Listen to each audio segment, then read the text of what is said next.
Kuatkan tekad, kuatkan hati. Negeri ini memanggilmu kawan. Belajar bergerak berbagi untuk negeri.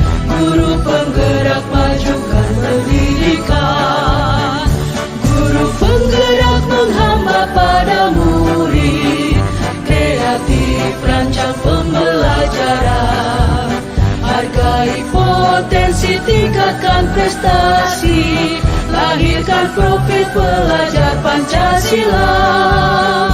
Belajar, bergerak, berbagi untuk negeri. Kita menjalin kolaborasi. Belajar, bergerak, berbagi untuk negeri.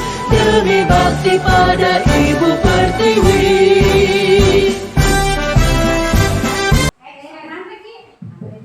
Baik, bismillahirrahmanirrahim. Assalamualaikum warahmatullahi wabarakatuh. Alhamdulillah, puji syukur kita panjatkan atas kehadiran Allah Subhanahu wa taala atas kenikmatan rahmatnya. Hari ini kita berkumpul di sini sesuai dengan undangan saya kepada teman-teman. Hari ini saya mengajak kita untuk berdiseminasi. Berdiseminasi itu teman-teman, kita guru-guru hebat, kita mau berdiskusi, kita mau berbicarakan sesuatu hal. Dan hari ini saya tertarik untuk membicarakan tentang budaya positif. Sebagai salah satu tugas saya selaku calon guru penggerak, jadi saya ingin mengajak teman-teman untuk berbicara tentang budaya positif. Ini adalah materi yang kami dapatkan di modul 1.4. Jadi semoga sebentar pada saat kita berdiskusi, apa yang kami pahami dalam pendidikan guru penggerak bisa dijelaskan kepada teman-teman, dan teman-teman pun dapat memahami bagaimana tentang budaya positif itu. Baik, salawat serta salam semoga tetap tercurah kepada Nabi Muhammad SAW. Allahumma shalli ala sayyidina Muhammad. Semoga di akhir zaman kita kelak mendapatkan syafaatnya.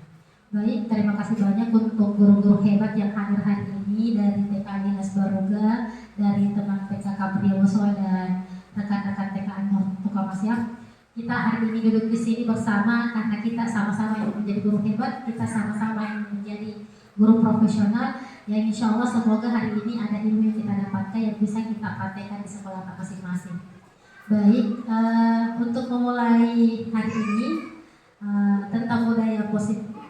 Budaya positif itu sebenarnya kita mau di materi ini kita mau bagaimana supaya kita bisa menciptakan lingkungan sekolah yang positif. Itu sebenarnya poin dari modul 1.4 ini. Sebelumnya supaya kita sama persepsi, ada pertanyaan romantik. Ini teman-teman cukup menjawab setuju atau tidak. Ya, setuju atau tidak. Pertanyaan pertama.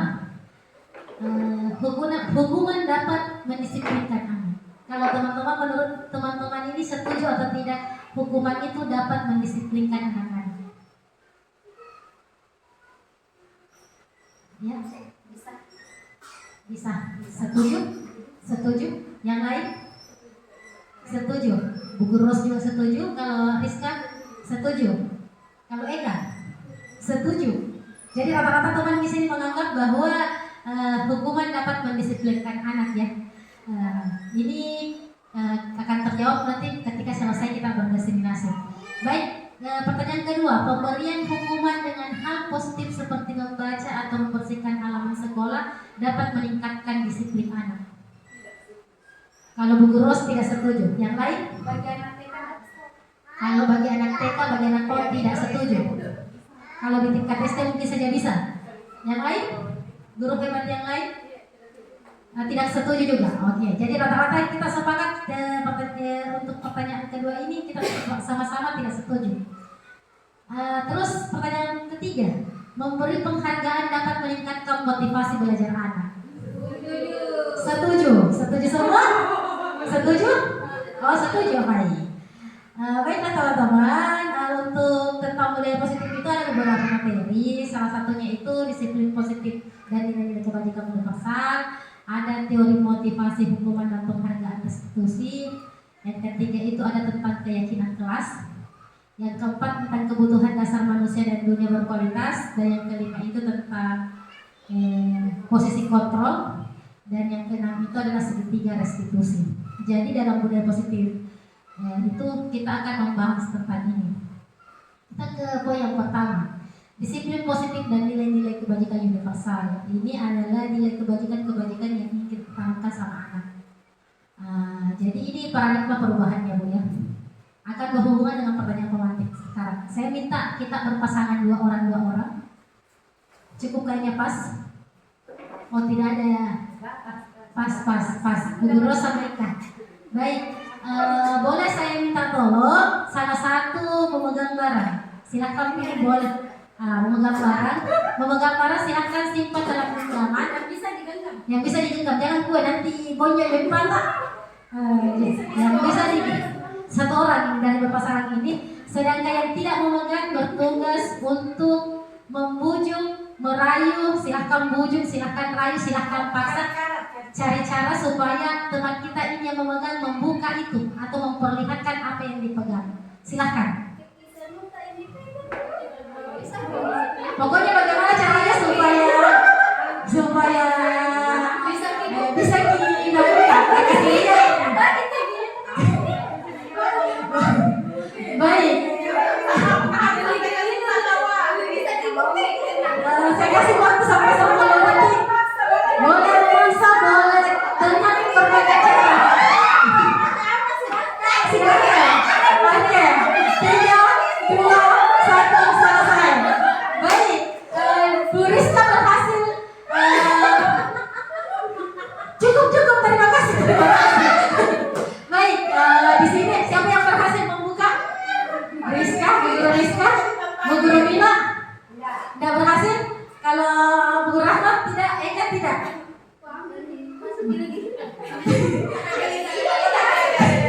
Akhirnya, oke, baik.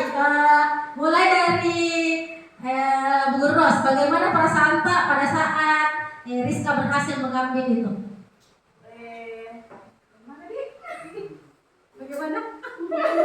Bagaimana Kak? Kenapa kita di Rizka?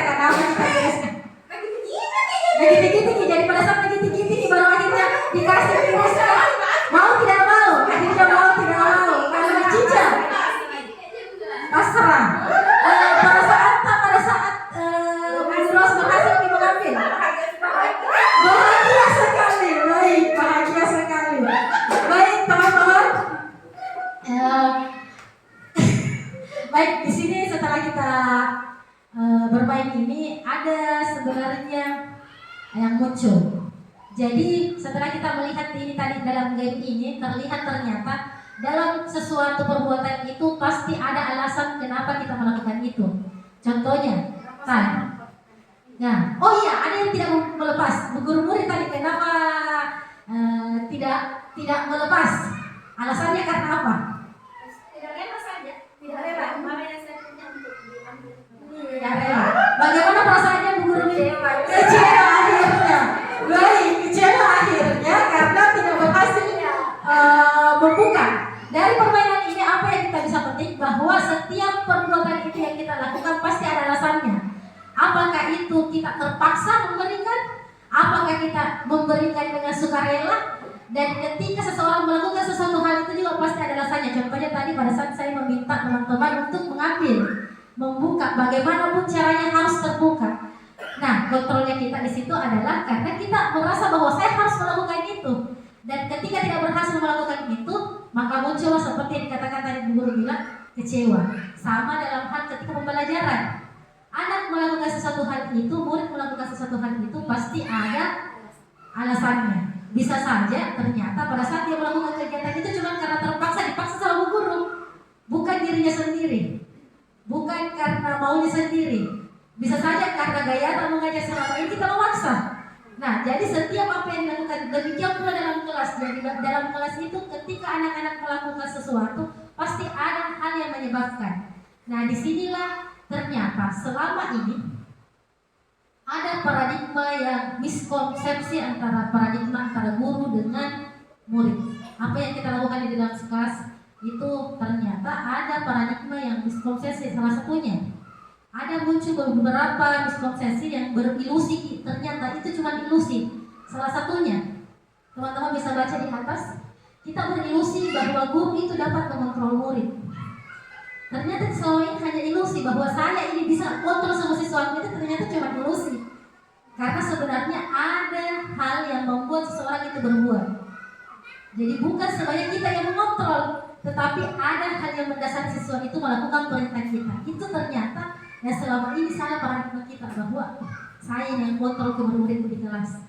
Yang kedua itu bahwa kritik dapat membuat orang merasa bersalah dan menguatkan karakter. Ini saya rasa hampir kita di guru TK banyak kita lakukan karena kita kadang mengkritisi pakaianmu begini. Karena kita menganggap ketika kita mengkritisi pakaian itu, maka anak-anak itu akan muncul karakternya untuk merubah pakaiannya lebih rapi. Padahal sebenarnya ternyata itu ilusi. Itu hanya perasaan kita. Ilusi itu sesuatu hal yang sebenarnya tidak terjadi, tapi kita merasa bahwa itu sesuatu yang benar. Itulah ilusi. Jadi seperti di sini bahwa kritik itu dapat membuat kita mengenalkan karakternya anak. Padahal itu sebenarnya bukan. Anak itu melakukan karena ada yang mendorong dirinya. Terus ilusi selanjutnya itu bahwa semua penguatan positif efektif dapat bermanfaat. Semua penguatan positif efektif dan bermanfaat. Kita terlalu merasa bahwa diri kita ini sebagai seorang dewa. Ketika kita menceramahi murid, itu akan efektif kepada murid. Padahal itu cuma ilusi. Jadi tidak sebenarnya itu hanya kayak angan-angan kita. Padahal sebenarnya itu bukan yang terjadi. Anak itu berubah karena ada dasarnya. Tapi kita selalu merasa, ketika kuceramahi anakku, kuceramahi ini, pasti bisa. Terus ilusi bahwa orang dewasa memilih hak untuk memaksa. Ini yang terjadi sama kita rata-rata karena kita merasa bahwa mereka anak-anak, sehingga kita punya hak untuk memaksakan apa yang kita kehendaki. Jadi sampai di sini teman-teman paham tentang ilusi yang ternyata terjadi dalam dunia pendidikan kita, yang pernah kita alami, yang kita ternyata sering terjadi bahwa ketika diminta anak duduk rapi, terus tiba-tiba anak berkeliaran, pasti ada alasan. Ternyata ada alasannya. Kenapa berkeliaran? Pasti ada alasannya. Bisa saja karena bosan sama gurunya, bisa saja bosan karena permainannya. Terus ketika kita mengatakan duduk rapi, bisa saja mereka kembali ke duduk rapi karena tertarik dengan kata-kata duduk rapi itu, atau mereka memahami bahwa ketika guru mengatakan duduk rapi, itu saatnya saya untuk duduk rapi. Bukan sebenarnya kita, bukan karena kita, tetapi sebenarnya mereka memiliki kontrol. Mereka yang mengontrol dirinya untuk melakukan itu, sehingga terkadang kita mendapatkan anak-anak yang jalok karena tidak mau melakukan itu, karena kontrolnya dia merasa bahwa saya tidak mau melakukan itu. Jadi kita sepakat bahwa ini adalah ilusi yang terjadi sama guru-guru rata-rata, mengatakan bahwa saya mengontrol muridku. Kalau ku kritik ini muridku bisa menguatkan karakternya. Kalau ku kasih penguatan positif ini akan baik nanti, bermanfaat nanti di masa depan. Ternyata itu semua hanya ilusi.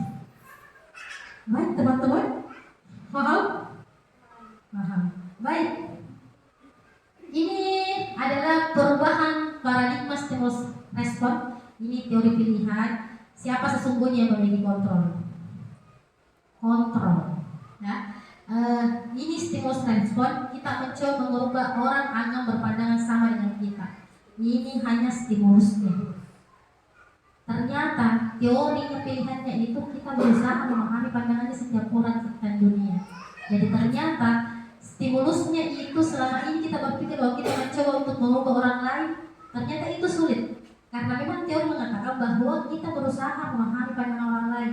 Jadi jangan kita lalu mencoba untuk mengubah seseorang untuk berpandangan sama dengan kita. Tetapi kita harus memahami bahwa setiap individu itu pandangannya tentang sesuatu hal itu berbeda, tidak sama. Tanpa mau memaksakan juga nih.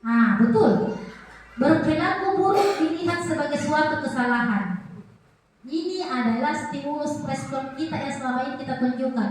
Padahal teorinya adalah semua perilaku yang mereka lakukan itu memiliki tujuannya masing-masing. Termasuk orang mencuri itu mereka memiliki tujuan. Tetapi kita selalu memandang bahwa itu perbuatan salah tanpa mengetahui bahwa itu tujuannya apa. Sehingga ada hukuman seperti itu. Jadi ini untuk merubah paradigma kita harus membedakan antara stimulus itu apa yang kita rasakan dengan sebenarnya apa yang terjadi. Terus yang ketiga, orang lain bisa mengontrol saya. Ini yang terjadi sama saya. Saya selalu mengatakan bahwa saya dikontrol oleh ini, saya dapat mengontrol ini, saya dapat mengatakan ini. Padahal sebenarnya hanya Anda yang bisa mengontrol diri sendiri. Apa yang kita perbuat itu kembali ke diri kita. Apapun akhirnya, termasuk alasan bahwa saya harus mengikuti atasan, itu sebenarnya kita yang mengontrol diri kita. Untuk bisa saja kita jadi pembangkang kalau kita mengatakan bahwa saya ini, walaupun orang lain mengatakan bahwa saya bisa mengontrol Anda, tetapi ketika tubuh ini menolak, maka itulah yang menjadi biasa kita dicap pembangkang dan segala macam. Karena ini stimulus responnya seseorang itu berbeda-beda. Terus pemaksaan ada pada saat bujukan gagal. Pemaksaan itu ada pada saat bujukan gagal.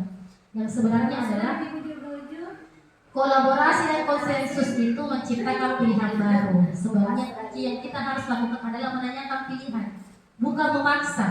Tetapi apa menanyakan? Harusnya kita menanyakan apa ini yang kau mau paling kalau ini. Bukan justru memaksakan harus selesai. Kegiatan ini harus kau laksanakan. Padahal sebenarnya harusnya kita tanyakan, oke, kamu mau apa paling? Kita mau apa? Kita mau buat apa paling kalau tidak mau yang ini? Bukan seharusnya kita memaksakan. Inilah yang terjadi sama kita. Kita selama ini selalu mengatakan, pokoknya kegiatan ini yang ibu siapkan, selesaikan ini baru pilih yang lain. Padahal sebenarnya itu justru yang muncul seharusnya pertanyaan yang seharusnya kita kontrol yang kita lakukan adalah bertanya, kegiatan apa Pak? Jadi apa yang sebenarnya kita mau? Itulah disebut kolaborasi. Dan yang terakhir itu model berpikir menang dan kalah. Seharusnya kita model berpikir menang dan menang. Kamu menang, saya juga menang. Tidak ada istilah kalah, tetapi menang. Pokoknya bagaimana kamu senang, saya senang. Bukan kamu senang, saya sedih. Bukan kamu menang, saya kalah. Seperti itu. Sampai sini paham teman? Ini tentang teori disiplin positif. Jadi ini kita menggambarkan ini teorinya William Glasser. Kalau teman-teman mempelajari PNM, ini Glasser. Jadi muncul di PNM bagaimana untuk menciptakan budaya disiplin positif itu ada yang namanya tidak ada yang bisa mengontrol orang lain, hanya Anda bisa mengontrol diri sendiri. Maknanya disiplin itu belajar kontrol diri dengan menggali potensi kita agar mencapai tujuan mulia, yaitu sesuatu yang menjadi seseorang yang kita inginkan berdasarkan nilai-nilai yang ada. Jadi sebenarnya dalam kontrol itu kita tidak bisa mengontrol seseorang, tetapi bagaimana kita menciptakan kontrol diri seseorang. Diri sendiri yang mengontrol, kita hanya menjalankan itu supaya dia bisa mengontrol itu dengan nilai-nilai kebajikan yang ada. Terus semua perilaku memiliki tujuan. Ada teori motivasi untuk menghindari hukuman, untuk mendapatkan imbalan, untuk menghargai diri sendiri, dan ada tentang nilai-nilai kebajikan universal dan berakhir pada keyakinan kelas. Terus model berpikir menang-menang, kolaborasi dengan konsensus menciptakan pilihan-pilihan baru. Itu kita harus menggunakan 5 posisi kontrol, yaitu penghukum, membuat rasa bersalah, ini adalah negatif, teman, pemantau, dan manajer, dan segitiga restitusi, di mana dalam segitiga restitusi itu kita menstabilkan identitas, memvalidasi kebutuhan, menenangkan keyakinan. Lalu ada realitas kebutuhan kita berbeda. Kita berusaha memahami pandangan setiap orang lain tentang dunia. Setiap orang memiliki gambaran yang berbeda. Itu berdasarkan 5 kebutuhan dasar manusia tentang bertahan hidup, penguasaan, kasih sayang yang diterima, kesenangan, dan kebebasan. Hal yang ini semua kita lakukan untuk menciptakan disiplin positif. Seperti itu teman-teman. Baik. Ini apakah makna disiplin? Kalau teman-teman, menurut teman-teman disiplin itu apa? Tata tertib? Ya. Taat? Apa lagi? Ikuti aturan, datang tepat waktu, itu yang dinamakan disiplin. Oke, ini kita berdasarkan teori Bu ya. Bapak guru hebat, Bapak guru, tidak ada Bapak guru, Ibu guru hebat.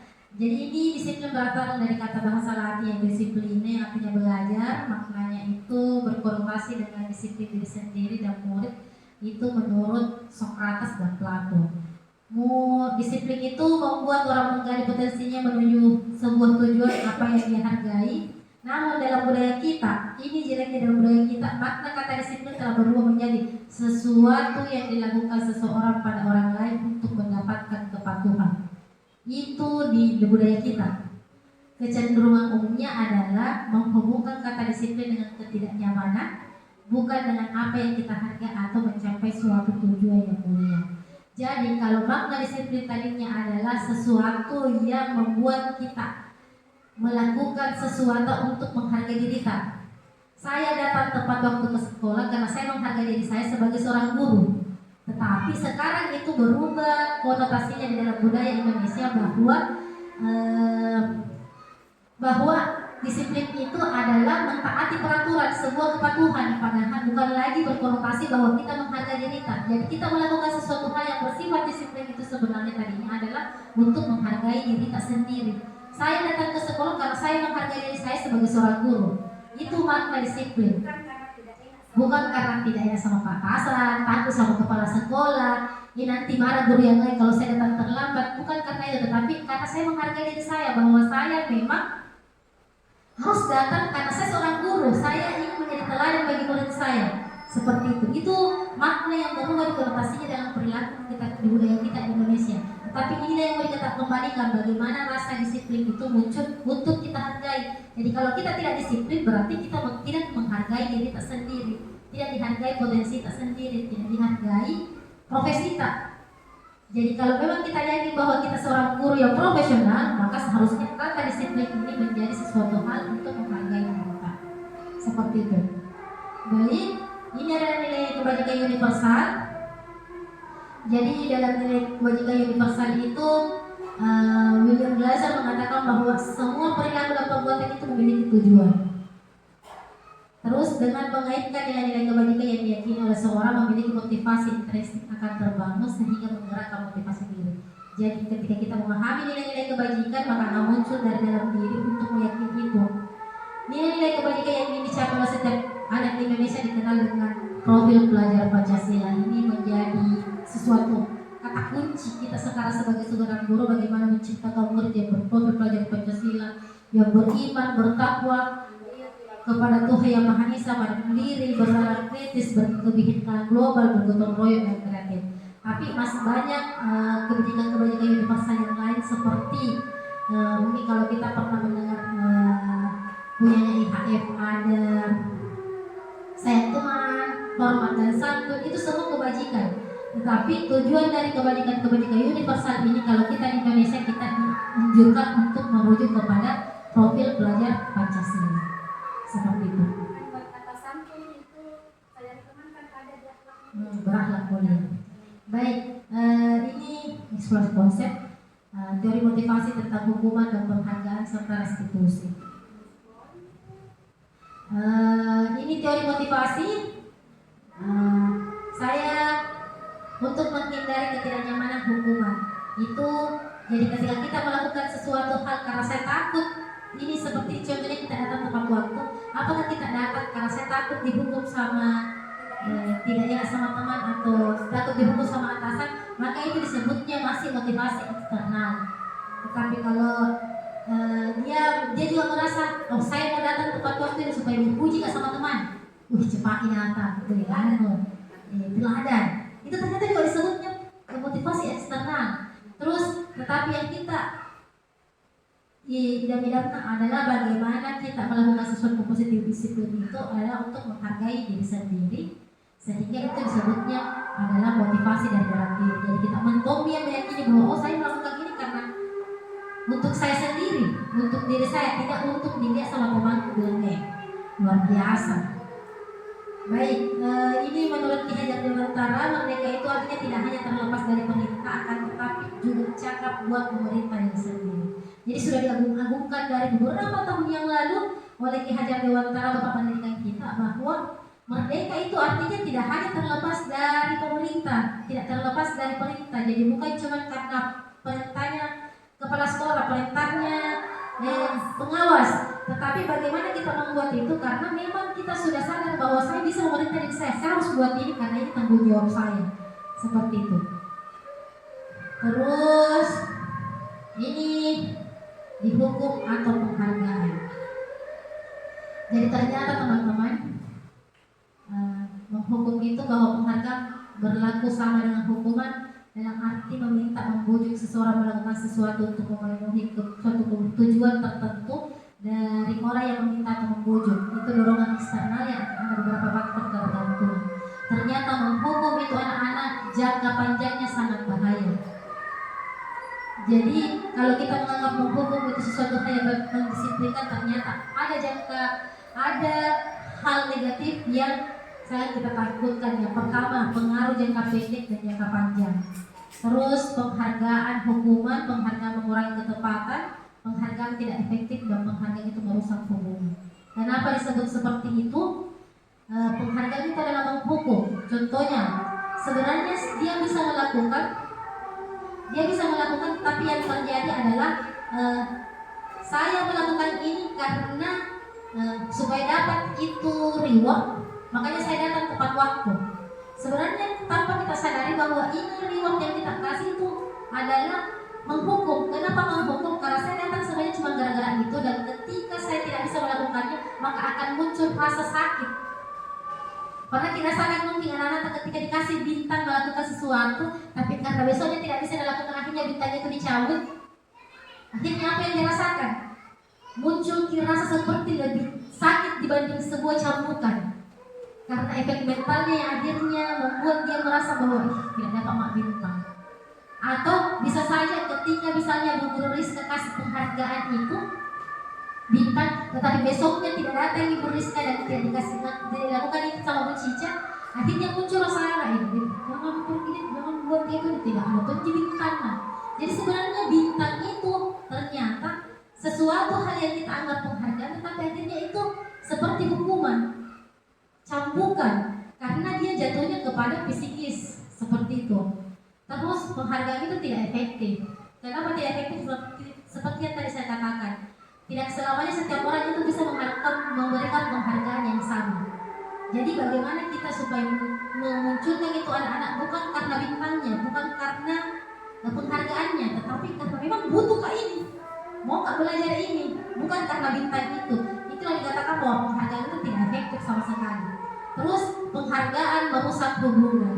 Kenapa merusak hubungan? Bisa jadi karena satu persatu ini, contohnya mungkin pada saat si Rizka bertanya kepada saya kasih bintang. Tetapi pada saat si Cica bertanya, ini Cica sama Rizka berteman. Terus pada saat Cica bertanya sama saya, apakah saya lupa kasih bintang atau segala macam? Akhirnya saya tidak kasih Cica.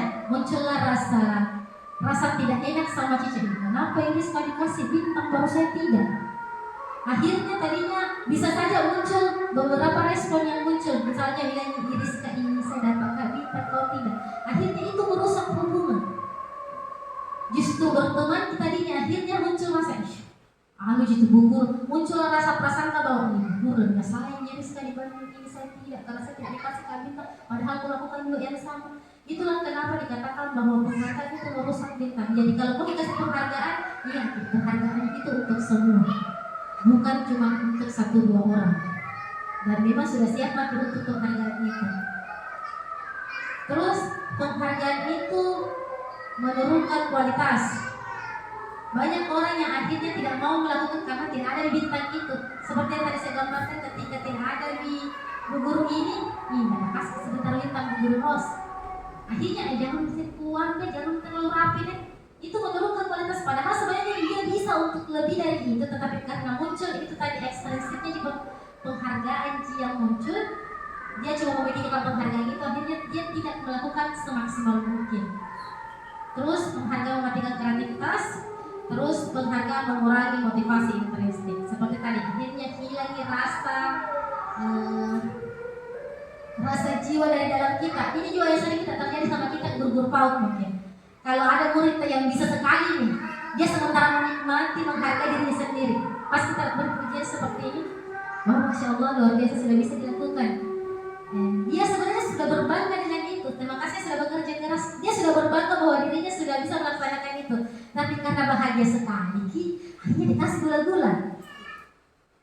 Itu ternyata akhirnya mengurangi lambat mau kalau kita lakukan itu akan mengurangi motivasi intrinsiknya dia bahwa saya sudah bahagia sebenarnya dengan tadi.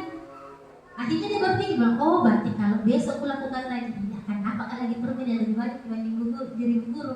Padahal sebenarnya kita cuma merasa bahagia tadi, makanya dikasih penghargaan.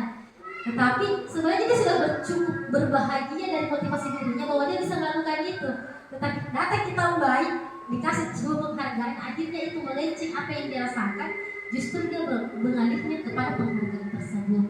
Jadi pelajaran dari PMM bahwa jika kita ingin melakukan penghargaan, jangan pernah mematok sebuah hadiah dan diberikanlah dengan kejutan. Tapi kejutan itu jangan terlalu sering kalau memang harus dilakukan. Artinya tidak masalah memberikan penghargaan, tapi tidak direncanakan. Tidak direncanakan.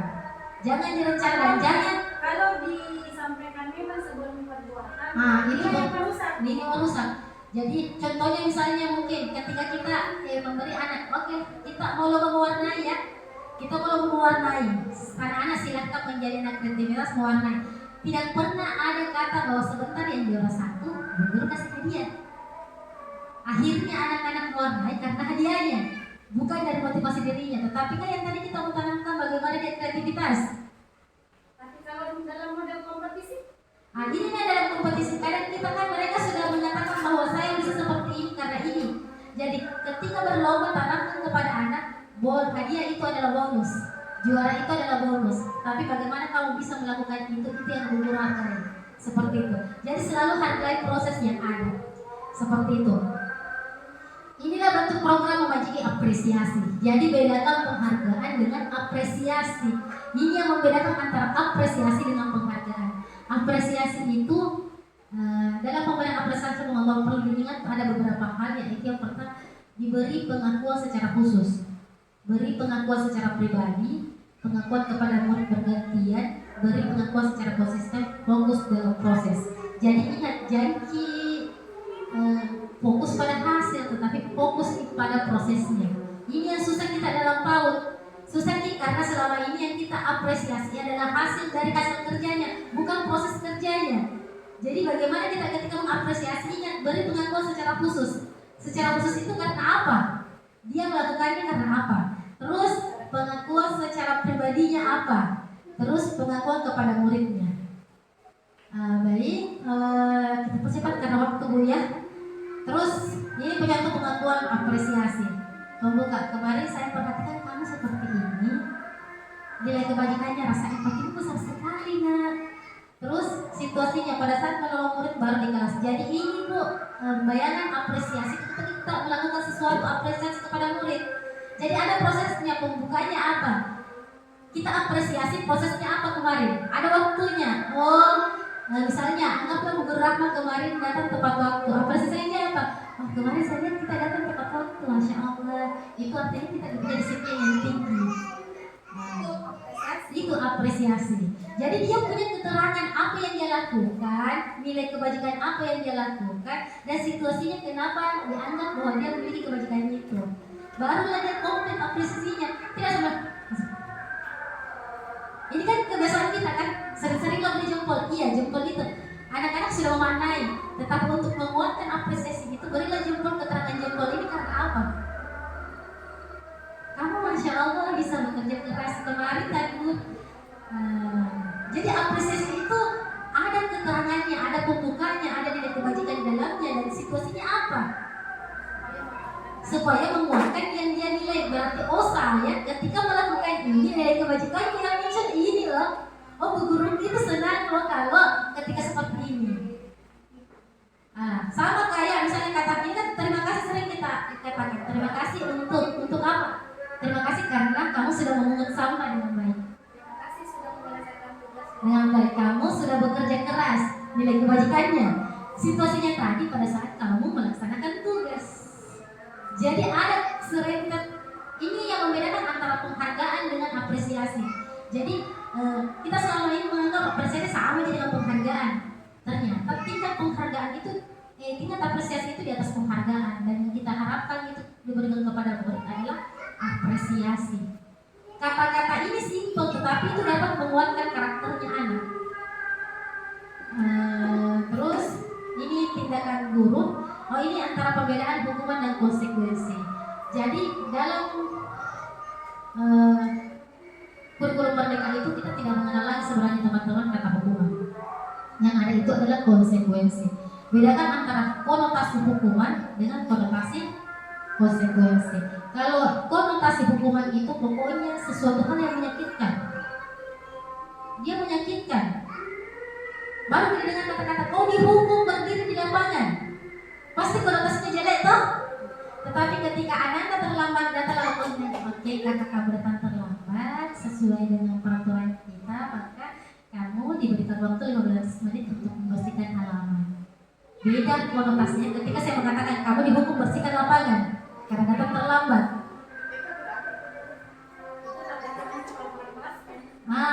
Inilah yang membedakan kita. Maksudnya prosesnya kita itu lebih simpel. Atau ini konotasi yang lain kalau misalnya kita, karena dia menolong teman, kita punya sudut evaluasi diri kan? Oke, kita punya sudut evaluasi diri. Nah, karena kamu bukan lagi Bu Guru bilang kita mengatakan kamu dihukum silakan duduk di sudut. Salah.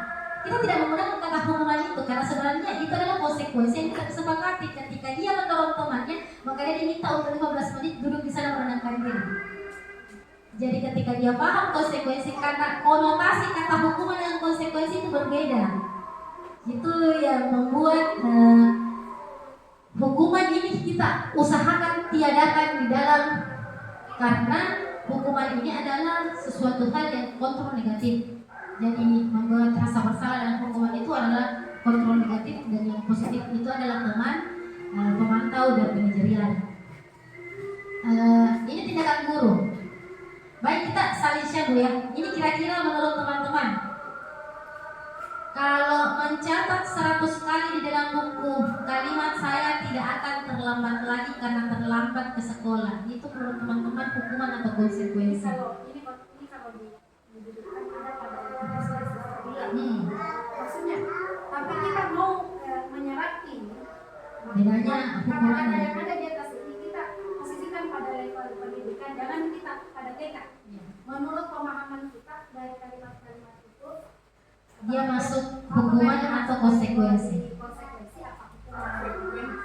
Oke, yang pertama mencatat 100 kali di dalam buku kalimat saya tidak akan terlambat lagi karena terlambat ke sekolah, itu hukuman atau konsekuensi?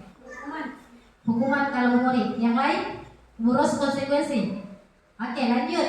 Lari mengelilingi lapangan basket 2 kali karena terlambat hadir di sekolah, hukuman. Terus murid diminta untuk push up 15 kali karena tidak menggunakan masker ke sekolah, hukuman. Terus membersihkan tumpahan air di meja karena disenggol pada saat murid belajar, konsekuensi. Murid disuruh untuk mengenakan sepatu seharian di sekolah karena tidak mengenakan sepatu hitam, hukuman. Lari mengelilingi lapangan basket 2 kali karena terlambat 10 menit untuk pelajaran PJOK, konsekuensi. Hukuman. Baik, dan kita lihat jawabannya Bu ya.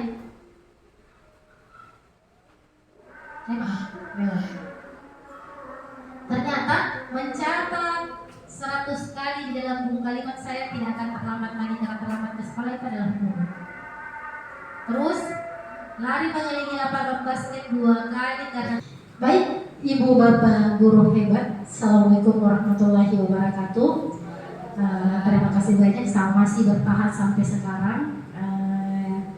Setelah kita istirahat, kita melanjutkan tadi tentang materi kita.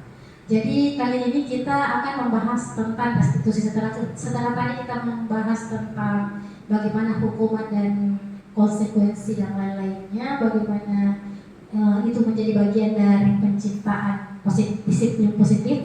Nah, sekarang kita membahas tentang restitusi. Restitusi ini adalah proses menciptakan kondisi bagi murid untuk memperbaiki kesalahan mereka sehingga mereka bisa kembali pada kelompok mereka dengan karakter yang lebih kuat. Restitusi juga merupakan proses kolaborasi yang mengajarkan murid untuk mencari solusi untuk masalah mereka dan membantu murid berpikir tentang orang seperti apa yang mereka inginkan, yang menjadi tujuan mulia sebagaimana mereka harus memperlakukan orang lain. Jadi yang membedakan antara konsekuensi yang kemarin kita pelajari dengan restitusi ini adalah bagaimana kalau di konsekuensi itu sekedar melaksanakan sanksi yang telah mereka pilih. Nah, kalau di restitusi ini adalah bagaimana ketika kita melakukan restitusi, mereka akan kembali ke kelompoknya atau kembali ke teman-temannya dengan karakter yang lebih kuat, dan mereka akan paham bagaimana caranya supaya mereka tidak mengulangi itu lagi, dan apa yang mereka lakukan itu ditahu sama teman-temannya. Hal-hal tersebut itu sesuatu yang tidak baik sehingga tidak akan terulang kembali. Jadi itu yang membedakan antara restitusi dengan sekedar sanksi atau cara kita menyampaikan ketika mereka hanya sekedar. Beda itu ceritanya ketika anak-anak melakukan kesalahan dan mereka tahu sanksinya, mereka segera melaksanakan sanksinya. Tetapi kalau di restitusi itu ketika misalnya dia mendorong teman, ketika mereka tahu sanksinya saya akan minta maaf, sekedar itu. Tetapi kalau di restitusi mereka akan kembali ke karakter yang lebih baik dan dia diterima dengan kelompoknya. Jadi misalnya setelah, kalau tadi pada saat di konsekuensi mereka karena mendorong teman maka konsekuensinya harus meminta maaf. Nah, ketika di restitusi akan ditanya kembali, nah bagaimana caramu supaya kau tidak mengulang kembali perbuatan ini? Mereka paham betul, oh ketika saya mendorong teman akan banyak hal-hal yang merugikan teman lain, seperti itu. Jadi itu yang membedakan restitusi. Jadi yang terlihat dari temannya juga bahwa tidak akan mengulangi karena pahami bahwa ketika dia melakukan itu maka dia akan ditolak dari temannya. Nah, ini yang membedakan antara restitusi ketika kita antara ketiganya, antara hukuman, konsekuensi, dan restitusi. Ketika kita memberikan hukuman, ini salah satu contohnya, sesuatu yang menyakitkan pas terjadi. Nah, ketika kita naik level maka kita akan memberikan konsekuensi sesuatu yang harus terjadi. Contohnya seperti tadi, ketika anak melakukan kesalahan, ketika kita langsung menghukumnya saja tanpa memberikan mereka kesempatan untuk memilih konsekuensinya, maka akan menjadi sesuatu hal yang menyakitkan bagi mereka. Kenapa? Siapa tahu ternyata pada saat ditanya, ada alasan kenapa hal tersebut dilakukan. Ketika ada konsekuensi tersebut harus dilakukan. Seperti tadi konsekuensinya karena saya mendorong teman, saya harus meminta maaf. Nah, ketika itu dia memilih konsekuensinya meminta maaf, maka akan lahir dalam dirinya, oh karena saya mendorong teman maka konsekuensinya saya harus meminta maaf. Itu sesuatu hal yang harus dilakukan. Nah, ketika dia naik level ke restitusi itu merupakan pilihan. Jadi pilihannya apa? Oh, saya meminta maaf kepada teman dan sebentar saya akan bantu teman untuk mengobati. Jadi akan naik level seperti itu. Ini salah satu contohnya. Jadi teman-teman mungkin bisa melihat di slide, kalau kurang jelas bisa saya perbesar. Ini adalah hal-hal baik ketika antara hukuman, konsekuensi, dan restitusi itu dilakukan. Jadi banyak manfaat, banyak perbedaan yang akan terjadi ketika kita melakukan antara konsekuensi dan restitusi. Jadi disiplin itu berhubungan tentang konsekuensi dan restitusi. Jadi dalam disiplin positif itu ada konsekuensi memang, tetapi yang kita diharapkan itu kita naik di level di restitusi. Jadi kalau di hukuman itu tidak nyaman, itu membuatnya jangka pendek saja. Ketika konsekuensi itu tidak nyaman untuk murid, tapi anak itu akan menyukai jangka pendek. Tetapi ketika restitusi itu akan kuat di murid dan itu imbasnya akan lama, jangka panjang.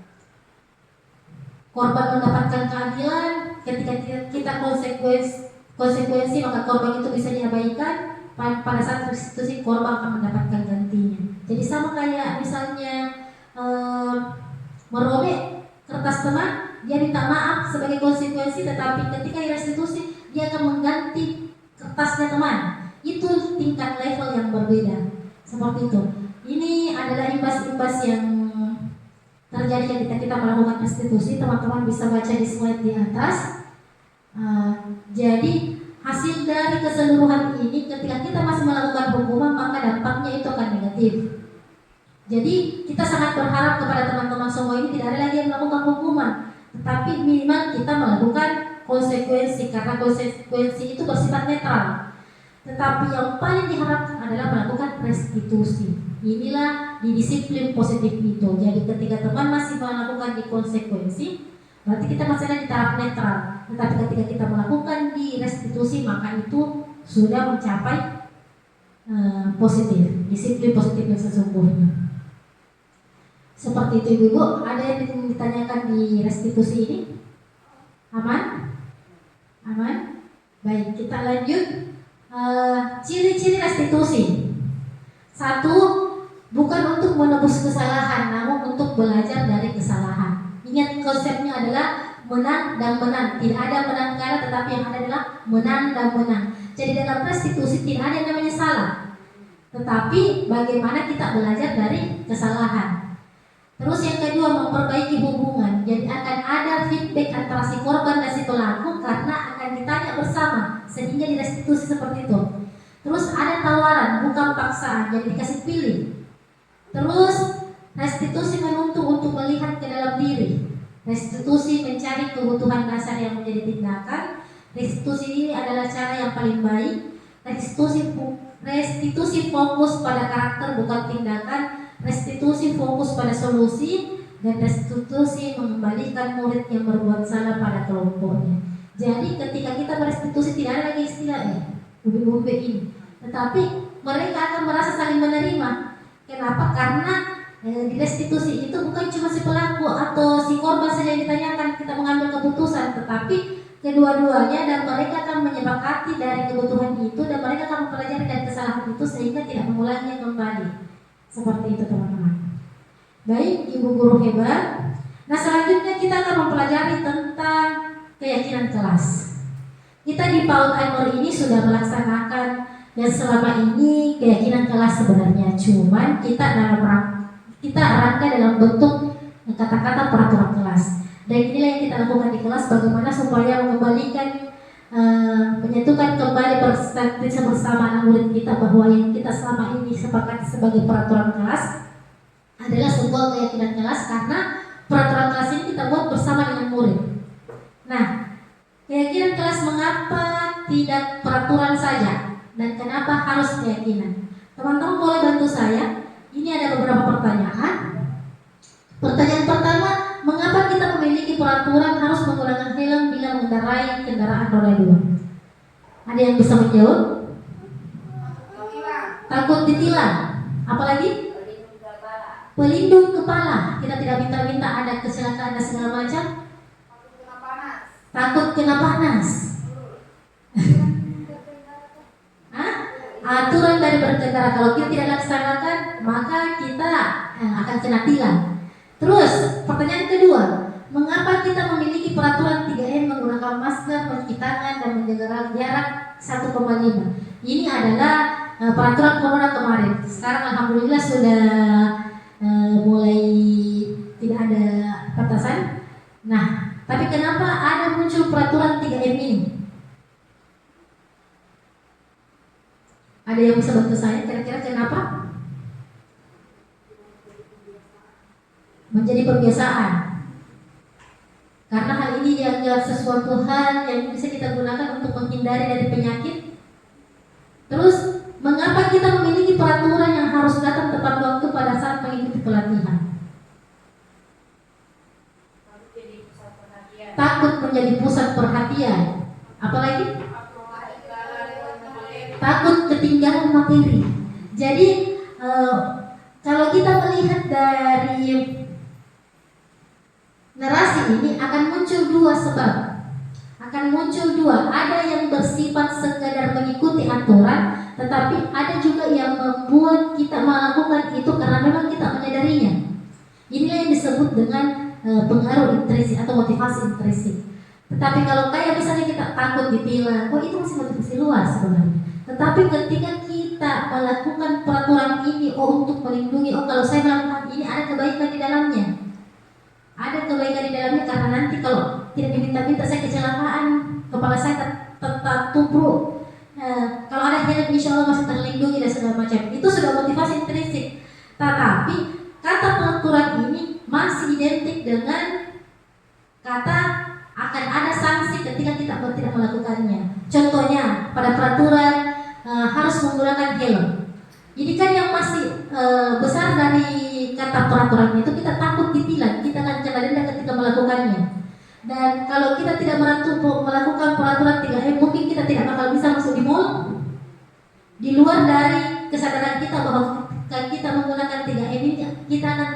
dari penyakit. Ketika kita memiliki peraturan harus datang tepat waktu ketika mengikuti pelatihan, tak mungkin tidak dihati sama orang lain. Masih lebih banyak pengaruh ke ekstrinsiknya dibanding intrinsiknya, sedangkan yang kita harapkan adalah motivasi intrinsik yang kembali ke nilai-nilai keyakinan itu. Makanya peraturan kelas ini harus ditingkatkan menjadi sebuah keyakinan. Bagaimana kita menyadari dari peraturan-peraturan yang kita sudah buat itu ada kebaikan di dalamnya. Contohnya, salah satu mungkin contohnya di sana ada kata duduk rapi. Bagaimana menurut kita itu sebenarnya kan kebajikan di dalamnya duduk rapi itu kita akan belajar sopan santun. Bagaimana duduk yang benar. Nah, ini yang mau kita tanamkan kembali ke murid supaya mereka yakin, oh saya melakukan peraturan kelas itu yang duduk rapi sebenarnya supaya saya sopan santun kepada guru saya, kepada teman saya. Jadi tidak kalau saya tidak sopan ketika kakiku berselonjor seperti itu. Jadi tingkat peraturan itu di bawah, tetapi keyakinan itu lebih luas dibanding peraturan itu. Jadi ini yang kita gojok, kenapa akhirnya peraturan kelas itu harus berubah menjadi sebuah keyakinan. Nah, ini gambaran petanya. Kalau mungkin kurang jelas, kita lihat peraturan kelas itu dalam budaya positif itu adalah lingkaran kecilnya. Kita masih berada di sini ketika peraturan itu hanya sekedar peraturan, sama seperti tadi menggunakan helm. Tetapi ketika kita sudah meyakini bahwa hal dalam peraturan tersebut ada kebaikan, ada nilai positif yang ingin kita kembangkan, maka dia akan berubah menjadi keyakinan. Ketika kita sudah melaksanakan, akan berkembang lagi menjadi sebuah lingkungan positif. Ketika ini sudah diimbaskan bukan cuma dalam diri tetapi kepada teman-teman yang lain. Ketika anak kita sudah mengatakan, kita duduk rapi dong supaya kita lebih sopan, itu sudah menjadi lingkungan positif, saling mengingatkan kepada yang lain. Dan yang kita cita-citakan yang lebih besar lagi setelah lingkungan kita sudah semakin luas adalah budaya positif tersebut. Sesuatu hal yang membudaya itu berarti sudah menjadi kebiasaan bagi diri kita, merasa ada bagi dirasa kalau tidak dilakukan gitu. Contohnya begitu, kayak peraturan kita adalah duduk rapi, anak kita akan merasa biar di mall ki apa di restoran ki merasa tak enak, kita rasa kalau duduknya tidak bagus. Itu yang diharapkan ketika budaya positif itu sudah membudaya betul apa yang kita yakini itu sudah menjadi budaya bagi mereka. Seperti itu teman-teman. Baik ibu guru hebat, di slide selanjutnya kita akan membuat salah satu peraturan kelas kita. Jadi ini kita bisa nanti komunikasikan dengan anak murid kita. Sudah saya tadi coba di kelasnya Bu Guru Ros di kelas B1 dan antusias anak-anak luar biasa. Jadi dalam membuat keyakinan kelas ini ada beberapa hal yang harus kita lakukan. Ada pembagian istilahnya tabel T dan tabel Y, di mana kita akan melihat bagaimana peraturan kelas kita ini akan kita ubah menjadi keyakinan kelas. Jadi saya tadi sudah ajak anak-anak untuk merubah dari kata peraturan kelas menjadi kata keyakinan. Setelah kita gali bersama bagaimana dalam hal ini ada hormat, bekerja, diterima dan dimiliki. Di bagian hormat ini ada bagian tabel terdengar, terlihat, berperilaku. Jadi mungkin kita bisa saling bantu bagaimana kita bisa mungkin pilih salah satu dari peraturan kelas yang kita sudah sepakati dengan murid-murid. Peraturan yang mana kita mau sepakati supaya kita mudah sama-sama dalam kontrol, hormat, bekerja dan terima dan dimiliki. Dari 4 peraturan yang sudah ada di sekolah kita di kelas, mau membahas yang mana? Pendengar yang baik. Pendengar yang baik, baik. Kita bisa merangkainya ketika nanti di dalam kelas bagaimana kita membuat ini. Untuk membuat hormat, kami meyakini bahwa sangat penting untuk menghormati semua orang dan semua orang dan barang dari orang lain. Ini contoh untuk keyakinan kelas. Tunggu saya lihat. Apakah ini contoh dari keyakinan kelas? Oh bukan. Jadi ini hormat itu membayangkan bagaimana kita akan melakukan tersebut dan apa imbasnya. Nah, ini ada di pembuatan keyakinan kelas model T. Tapi nanti kalau kita di PAUD mungkin agak tabel, maaf bukan tabel Y, yang hormat. Kita susah membuat sebentuk tabel karena anak-anak kita kan belum bisa menulis. Sehingga ketika kita membedah peraturan kelas kita ini atau keyakinan kelas kita ini untuk menjadi sebuah keyakinan, kita akan mengajak seperti ini. Baik, kita akan membahas tentang peraturan yang kita buat bersama. Yang pertama yang mau kita bahas adalah pendengar yang baik.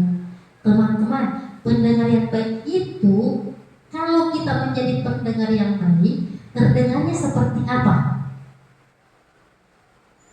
Terdengar ketika ibu guru memberikan instruksi, pendengar yang baik, maka teman-teman akan mendengarkan dengan kode mungkin seperti kita ya.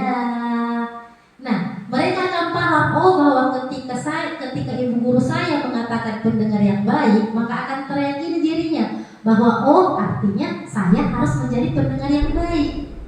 Terdengar ketika ibu guru menginstruksikan pendengar yang baik, Haikal pendengar yang baik, maka dia akan paham ibu guru saya meminta saya untuk mendengarkan dia. Seperti itu. Atau ketika murid mengatakan apa, maka ibu guru akan menjadi pendengar yang baik. Karena keyakinan kelas ini bukan cuma untuk anak murid, tetapi untuk ibu guru juga. Jadi semua yang ada dalam warga kelas ini akan meyakini hal-hal tersebut. Misalnya ketika anak murid kita mengatakan apa sehingga kita harus mendengarkannya, kita harus bergantian bicara. Misalnya ketika anak murid kita mengatakan, Bu Guru mau cerita, maka tugas kita di sini juga menjadi seorang pendengar yang baik. Kita meyakini bahwa dia lagi mau didengar. Jadi nanti di tabel terdengar ketika Bu Guru mengatakan pendengar yang baik atau mengatakan anak-anak boleh Bu Guru bicara, boleh kita bergantian bicara.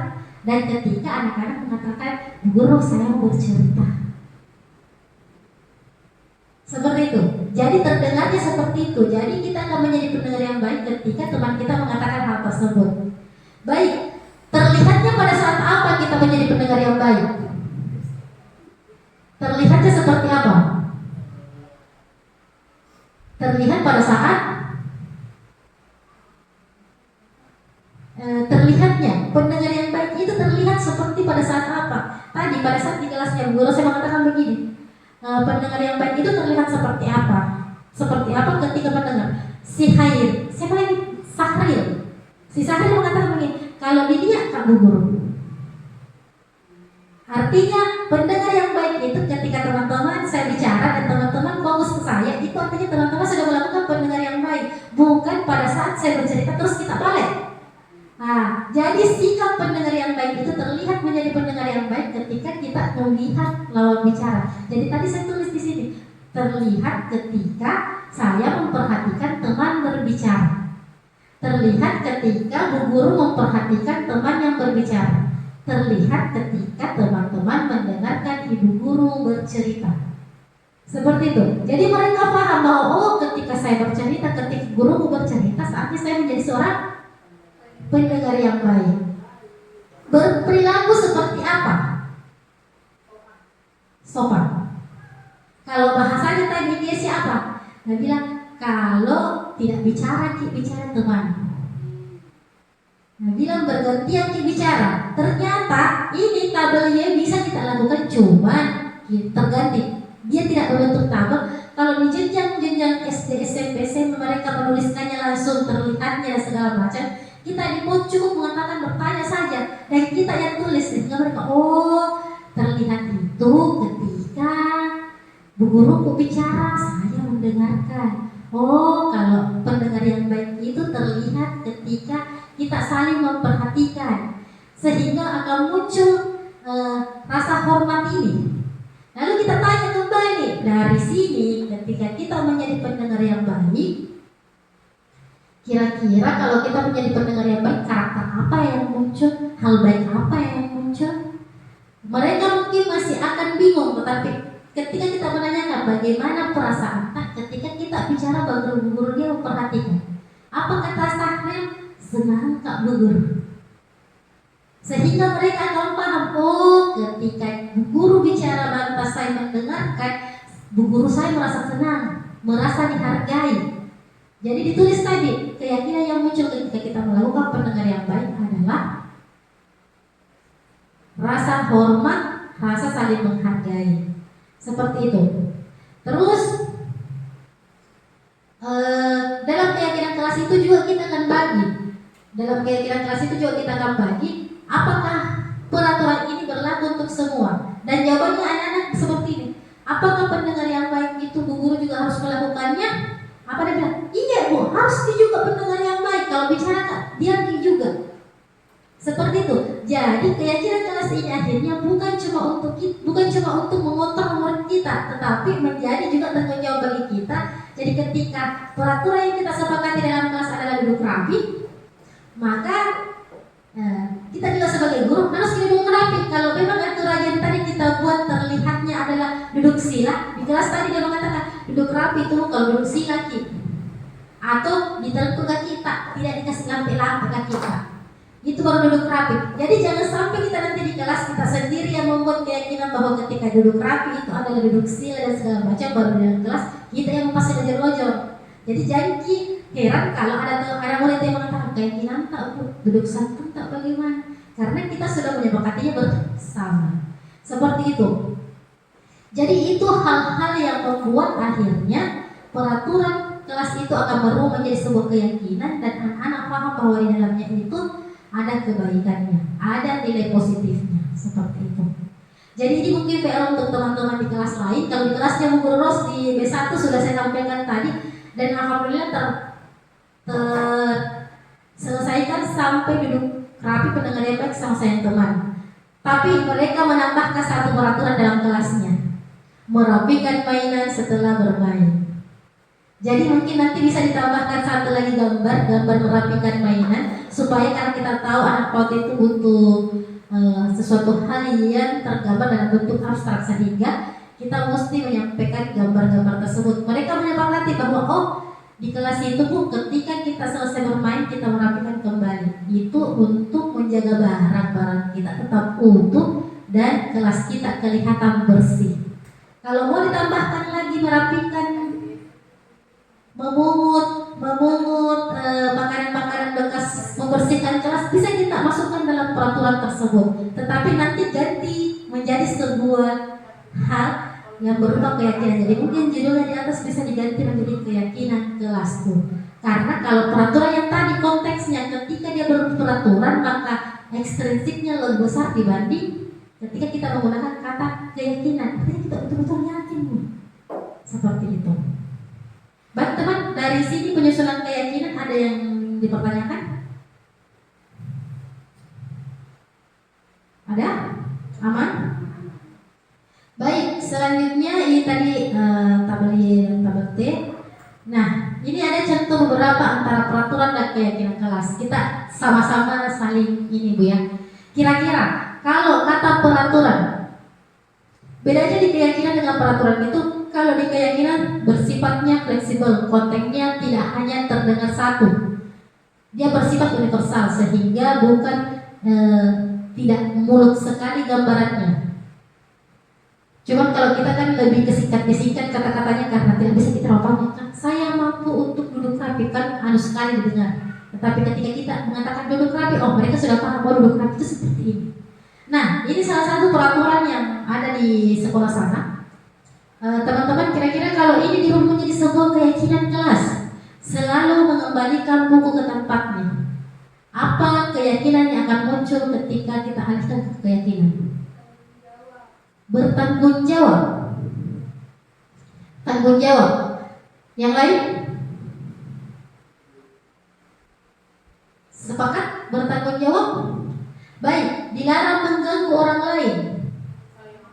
Sayang teman, saling menghormati. Hadir di sekolah 15 menit sebelum pembelajaran dimulai. Disiplin. Tanggung jawab atas tugas. Dilarang melakukan kekerasan. Sayang teman juga, menghormati orang lain. Dilarang menggunakan narkoba. Peraturannya dilarang menggunakan narkoba. Kira-kira keyakinan yang muncul di sini apa? Haram. Haram. Tata aturan. Dia berhubungan, kalau narkoba itu berhubungan tentang apa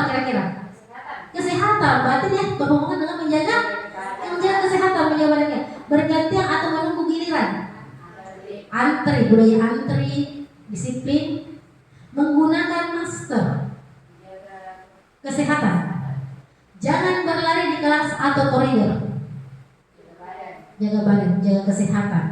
Coba lihat. Ini adalah nilai keyakinan yang akan muncul ketika dilaksanakan. Ketika peraturannya selalu mengembalikanmu ke tempatnya, judulnya adalah bertanggung jawab. Jadi kalau satu kata-katanya mengembalikanmu ke tempatnya, jadi kalau kita tempat bekalnya bagaimana?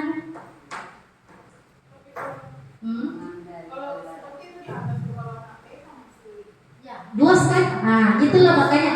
Nah, kalau kita berubah menjadi tanggung jawab, berarti di poin-poin tanggung jawab masih terangkap, lebih terangkap. Tapi kalau dia bahasanya, kenapa keyakinan ini ketika kita mengatakan tanggung jawab, mereka ketika tadi sudah dibahas di keyakinan tanggung jawabnya itu terlihat seperti apa ya? Terlihat pada saat mengembalikan mainan, terlihat ketika dia menyimpan bukunya kembali ke lokernya. Ketika kita sudah mengatakan bertanggung jawab, nilai keyakinannya bertanggung jawab itu apa saja? Universal. Itulah yang membedakan antara peraturan dengan keyakinan. Dia sifatnya fleksibel dan universal. Ketika dilarang mengganggu orang lain itu mengertinya menghormati orang lain. Kalau menghormati orang lain, ini yang jadi fenomena kita di PAUD, karena ketika kita mengatakan hormat ke orang lain, maka mereka akan langsung tangannya hormat. Makanya kita lebih sering menggunakan kata sayang teman, patabe-tabe, karena mereka mengibaratkan kata hormat itu adalah ketika ini tangan naik, sehingga mesti ada pendalaman kata hormat itu terlihat seperti apa. Hormat itu mana? Hormat teman, hormat. Jadi ini kata hormat itu kalau kita dibuat mungkin bisa dikerucutkan lagi kata hormat itu seperti apa. Nah ini yang sering kita pakai istilah sayang teman. Hadir di sekolah 15 menit sebelum pembelajaran ulang itu berhubungan dengan menghormati orang lain dan berkomitmen. Tapi Bu, kata komitmen ini pasti agak susah di PAUD ya. Selalu menghormati. Jadi kita masih menggunakan datang tepat waktu. Dilarang melakukan kekerasan itu berhubungan tentang keselamatan, menghormati orang lain. Dilarang menggunakan narkoba tadi saya sampaikan kesehatan. Jadi ketika kita keyakinannya adalah kesehatan, termasuk membawa keropok ke sekolah. Di kesehatan bergantian menunggu giliran itu bersabar. Oh iya, ini cocok, ini kita bisa pakai ini Bu Ros. Sabar menunggu giliran, bersabar menunggu. Jadi diganti menjadi kata bersabar. Sabar. Ketika ada teman yang lebih ini, bersabar, sabar. Ingat keyakinan kita apa? Bersabar. Sehingga mereka akan mencoba bersabar. Itu salah satunya adalah antri. Tapi mungkin bisa di next level di semester 2 kita tingkatkan lagi peraturan, karena keyakinan, karena di keyakinan itu bisa dia naik level kita tingkatkan. Mungkin di awal karena kita mau tingkatkan tanggung jawabnya, kita bahas tanggung jawabnya dulu. Nanti naik level lagi di bagian bersabarnya seperti itu. Menggunakan masker itu kesehatan, keselamatan, jangan berlari di koridor, ini keselamatan dan keamanan. Kita selalu membahasakan sayang jaga badan, bukan jangan lari, tetapi jaga badan. Kenapa? Yang kita harapkan mereka keselamatan. Ini bahasa universalnya Bu ya. Dan mungkin agak susah kita karena Bugis gitu. Ini contoh pembuatan keyakinan kelas di jenjang SMP. Mereka tanpa mempresentasikan, mereka menulis. Tapi itu tadi teknik yang kita gunakan di PAUD adalah kita yang menanyakan langsung dan kita tulis di papan tulis, sehingga mereka seperti ini. Dan nanti kita akan printkan dalam bentuk gambar-gambar yang mereka paham. Oh ini yang maksud tadi yang didiskusikan dengan Bu Guru. Ya. Nah, cuman selama ini kita masih kata peraturan dan belum bagi. Jadi itu yang saya sampaikan kemarin di Rukun, bahwa kita sebenarnya kita sudah menggunakan. Itu yang saya lihat tadi ada 5 kan. Jadi peraturan kelas kita sebenarnya kita sudah sepakat sama murid ini yang terjadi dalam kelas. Tetapi kita masih mau mengerucutkannya itu menjadi sebuah keyakinan kelas. Terima kasih banyak Bu Guru Romi. Baik, ini eksplorasi konsep. Selanjutnya Bu, maaf, di membuat keyakinan ada pertanyaan? Tidak ada. Jadi terus di pembelajaran 4, kebutuhan dasar manusia dan dunia berkualitas. Jadi ada beberapa hal dalam manusia itu ada kebutuhannya. Kebutuhan dasarnya itu ada 5. Yang pertama itu adalah kebutuhan bertahan hidup. Yang kedua, kebutuhan akan kasih sayang dan rasa diterima. Yang ketiga, penguasaan. Keempat, kebebasan dan kesenangan. Dalam pembelajaran, ini hal-hal yang muncul dalam tindakannya murid. Jadi ini sebenarnya ketika murid melakukan sesuatu di dalam kelas, mereka akan memenuhi kebutuhan dasar manusianya, yaitu bertahan hidup, kasih sayang, penguasaan, kesenangan, kebebasan. Jadi contohnya, contoh kasus kemarin Khairul sama yang didorong, pikir ya, yang didorong, dia mendorong teman. Ternyata setelah kalau kita melihat sekilas, Khairul yang salah. Tetapi ternyata ketika kita restitusi, ketika kemarin kita bertanya, ternyata dia diejek sama temannya dan dia merasa bahwa saya tidak dihargai saat untuk melawan. Dia sebenarnya di situ yang muncul oleh bertahan hidupnya. Dia merasa ini sehingga dorong temannya juga. Walaupun temannya itu membuat sebuah kata-kata, jadi kita tahu lidah itu lebih tajam dibanding pisau. Dia merasa bahwa, ini yang harus jadi diriku. Akhirnya dia dorong juga sebagai bukti bahwa saya bisa bertahan dari apa yang kau lakukan. Itulah hal-hal yang kenapa kita harus paham, kenapa di dalam tubuh manusia itu ada 5 kebutuhan. Kebutuhan salah satu ini, jadi dalam sebuah tindakan anak-anak pasti ada salah satu yang mendasari adalah kebutuhannya. Contohnya misalnya mungkin Nabil, mak jaga-jaga terus sama Bu Guru. Bisa jadi dia merasa ketika dia menjaga-jaga sama Bu Guru, dia merasa disayang. Dia membutuhkan kebutuhan rasa kasih sayang itu. Ketika dia mungkin siapa lagi adanya Bu Guru naik Nasr. Ketika Nasr suka sekali usul sama kita, kenapa? Ketika Naus ini Bu Guru Mila merasa bahwa Bu Guru Mila akan melakukan apa yang dia inginkan, dia sebenarnya memenuhi kebutuhan penguasaannya. Jadi setiap anak-anak itu memiliki semua dasar apa yang dia melakukan itu pasti untuk memenuhi kebutuhan dirinya. Bukan, ingat yang kita bahas pertama bahwa setiap manusia itu tidak bisa mengontrol diri yang lain. Kita yang bisa mengontrol diri kita sendiri. Jadi apa yang selama ini kita bilang bahwa saya bisa kontrol itu semua adalah ilusi.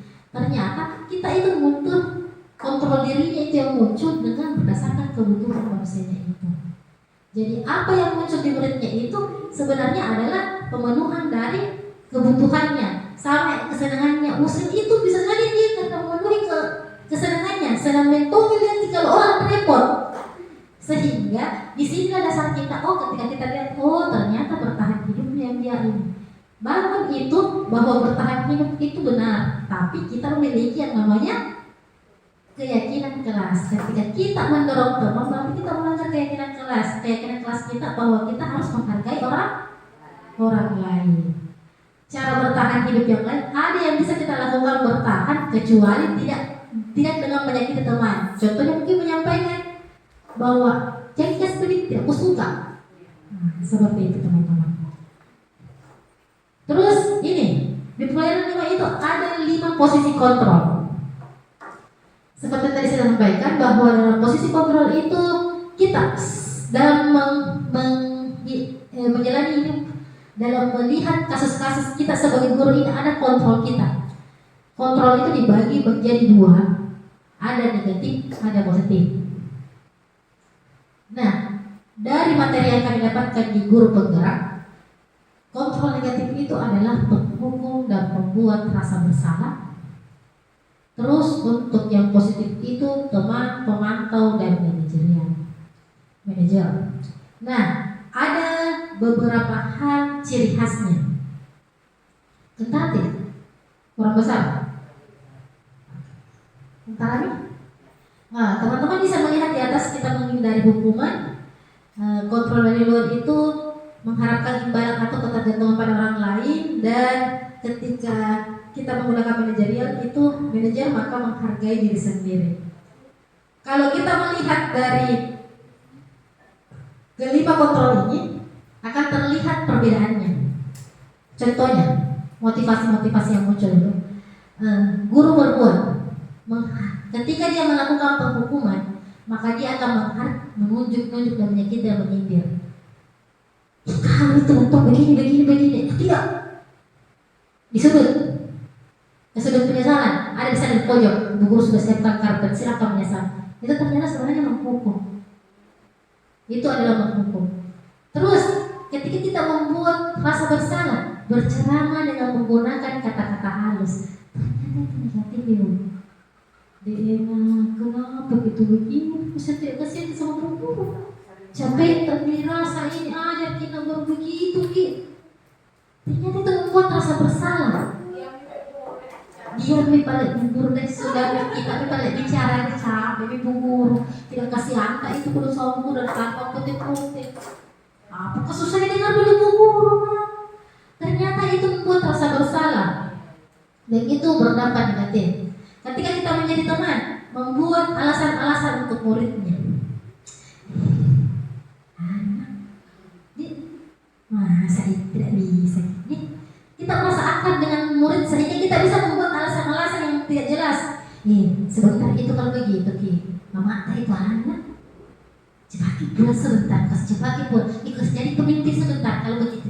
Itu mencari alasan-alasan. Ini posisinya teman. Diperbolehkan, tetapi pasti ada pengharapannya untuk mendapatkan imbalan. Ini imbasnya. Ketika kita memantau, menghitung dan mengukur, oke, kalau hari ini Ananda begini, maka ini. Itu posisinya pemantau. Kalau Ananda datang tepat waktu, maka dikasih bintang. Beda ketika manajerial atau pemantau begini, kita dalam bentuk masalah bu ya. Dalam bentuk masalah misalnya guru bilang karena datang terlambat, maka dispensasinya sebagai pemantau karena sudah tercatat dalam aturan, kita sudah sepakati bersama terlambat 15 menit waktunya, maka harus tinggal piket sampai jam sekian.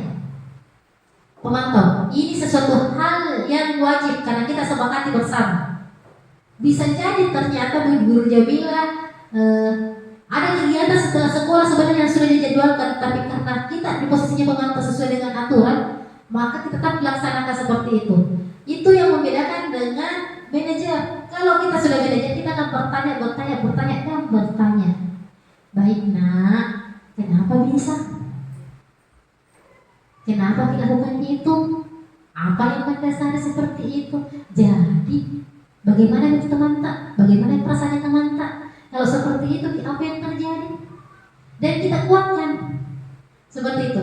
Jadi beda konotasinya. Terlihat jelas dari sini. Salah satunya contohnya bu ya. Guru berkata-kata. Contohnya kalau berkata-katanya bu, ini berbuatnya. Kalau dia berkata, kalau kamu tidak melakukan, awas, ya rasakan. Sebentar kalau tidak dikerja itu mencocokkan, sudah. Tunggu sebentar dulu apa belum kasih. Pokoknya terlambat pula sebentar kalau tidak selesai. Tidak makan sebentar hero karena ini. Ternyata itu bu bahaya. Hasilnya akan muncul pemberontakan dan menyalahkan orang lain dan suka berbohong. Ini yang terjadi ketika kita menghukum itu. Kenapa? Harus tidak betul. Sebentar ini akhirnya akan memberontak dirinya. Akhirnya karena capek juga, bongkar semua. Atau misalnya dia berbohong. Sakit perutku bu, ini bu. Itu akan muncul, itu hasil dari teknik penghukuman itu. Inilah yang mau kita rubah menjadi semoga kita setelah kita berdesignasi ini hari ini akan muncul itu. Tidak lagi muncul yang namanya menghukum. Contohnya seperti tadi, kalau kamu tidak begini, tidak melaksanakan itu mencegah, sebentar tidak mau makan. Tidak mau makan. Akhirnya dia memberontak. Muncullah alasan-alasan. Bisa saja memberontak, kalau memberontak masih mending. Kalau kantor muncul lagi sama muncul sekali mah. Apalagi kalau datang dilaksanakan apa? Tidak makan. Mematahkan. Besoknya datang tidak mau pergi sekolah besok. Malu-malu tegur. Padahal dia sebenarnya capek betulan atau ini. Akal muncul cerita-cerita sama mamanya. Ini jadi orang-orang harus menang. Tidak bisa gini. Akhirnya muncul pemberontakan padahal cara teknik menghukum ini. Jadi ini semua kita tidak akan melakukan itu ya Bu. Terus membuat rasa bersalah. Kamu harusnya sudah tahu itu sekali benar capek Bu, kasihan. Masa itu sudah kubikinkan itu kegiatan, kuprintkan lagi habis ditanya buku, marah sebentar kepala sekolah karena sudah print baru tidak kerja. Akhirnya apa? Yang muncul adalah menyembunyikan atau menyangkal atau berbohong. Ini imbas dari sikap membuat rasa bersalah. Yang ditakutkan adalah lebih, kalau ada video ini, saya semoga sebentar masih sempat mencetakkan video. Salah satu imbas dari membuat rasa bersalah ini kan kita sering dipaut ya, bujuk-bujuk nih, tidak mungkin. Ternyata ketika kita melakukan hal tersebut justru lebih bahaya dibanding menghukum.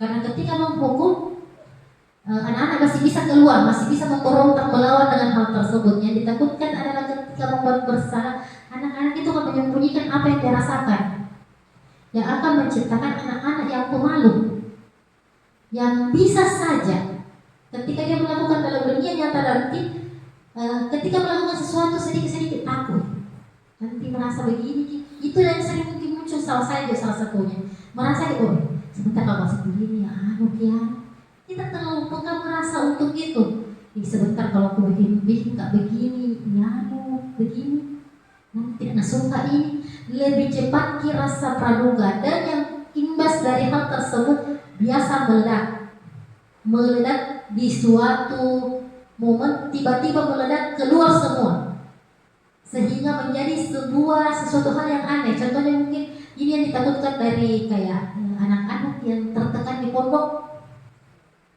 tertekan dengan aturan tidak boleh begini, dilarang berekspresi dari pakaian dan segala macam. Pas momen anak pondok itu yang banyak ini kan akhirnya mulai dari berawal sebagai mereka ingin mengekspresikan gayanya, tetapi tertahan. Tidak takut untuk ini kita juga yang takutkan. Kalau begitu nanti berdosa. Itu terus yang kita tanamkan. Makanya jangan terlalu sering menakut-nakuti anak dengan kata dosa. Tapi disampaikan ketika kita melakukan hal tersebut, imbas negatifnya ketika kita melakukan hal tersebut ada dasarnya. Dalam Al-Quran disampaikan begini, imbasnya kalau kita makan babi, itu di dalam babi ada cacimpitannya. Cacimpit itu kalau dimakan, imbasnya adalah kesehatan, keyakinan. Tapi kalau ditanya dosa, sudah sampai titik dosa, sedikit-sedikit dosa. Tidak ada penjelasan kenapa dosa. Akhirnya lepas dari situ keluar, tidak ada lagi kontrol yang mengatakan itu dosa. Mereka coba sedikit enak, meledak, tiba-tiba langsung bodoh amat, setan dengan orang lain. Itu adalah imbas dari selalu membuat anak-anak merasa bersalah. Kita tanyakan, sholat kita nanti berdosa kita. Sholat kita nggak takut itu nanti mama kodum di neraka karena tidak bisa mendidik anaknya jadi soleha. Sholat kita tidak takut itu kasihan mama nanti begini. Tidak pernah kita jelaskan kenapa anak kita harus sholat. Ya sebenarnya untuk dirinya sendiri. Dalam sholat itu ada kebaikan seperti ini. Kalau kita mengarahkan seperti ini, ternyata seperti ini. Jadi selalu sedikit-sedikit sakit itu. Ternyata itu salah satunya dulu. Nah, ketika kita berteman dengan murid, metode teman kita pakaikan kontrolnya. Ayolah, lakukan demi ibu, bisa dong. Sekarang tidak mau, ingat deh, ibu pernah bantu ini loh. Nah, akhirnya yang muncul adalah ketergantungan seperti Arfan tergantung sama Bu Guru Nurul. Tidak ada Bu Guru Nurul menangis. Kalau Bu Guru Nurul batuk gitu begini, Bu Guru apa tidak? Dan Kenapa ini apa? Bu guru nggak batuk. Bu guru dia kalau begini bu guru apa tidak ada batuk ki? Tidak ada bu guru nggak banyak nanya. Ibu masih pulang. Bu guru kapan datang bu guruku? Itu yang terjadi karena terlalu kita memakai posisi kontrol teman. Alhasil yang terjadi adalah dia tergantung, merasa tidak enak kalau tidak ada temannya. Karena dia berteman dengan bu gurunya, akhirnya yang muncul adalah rasa ketergantungan kalau bu guru ini. Atau seperti misalnya di kelas lain, ada bintang ketika melakukan, ada reward, ada hadiah. Di kelasnya mungkin bu guru Ros ada hadiah. Ternyata tahu-tahu satu hari kemudian bu guru Ros izin dibangunkan ke kelasnya bu guru Rahma. Ini bu guru Rahma biasa menggunakan reward. Akhirnya apa dia katakan?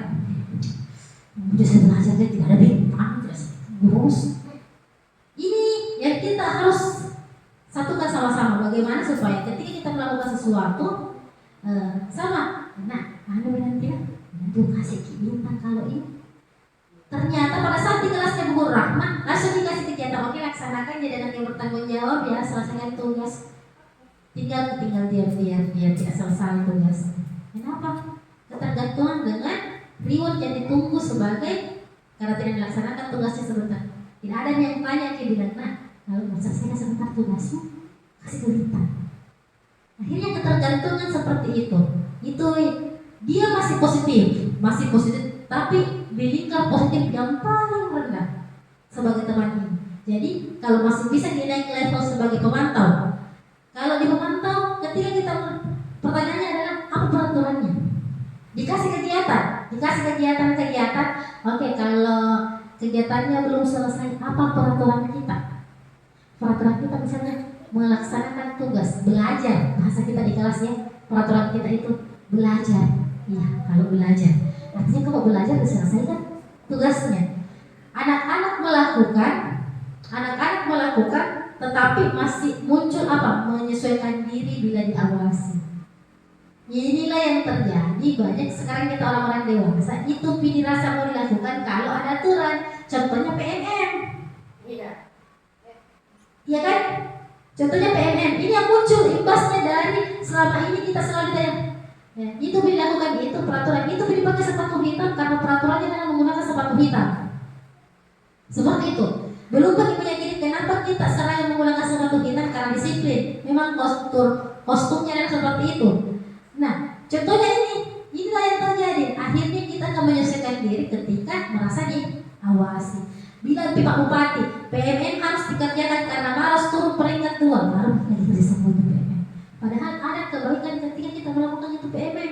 Ada pembelajaran di dalamnya yang bisa kita dapatkan yang bermanfaat untuk diri sendiri dan bisa diimbaskan dalam sekolah. Jadi ini pemantau kita melaksanakan serba aturan.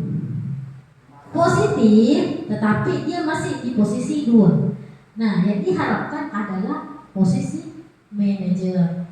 Apa yang kita yakini? Kalau kita dorong teman, kita yakini apa? Kita harus sayang teman.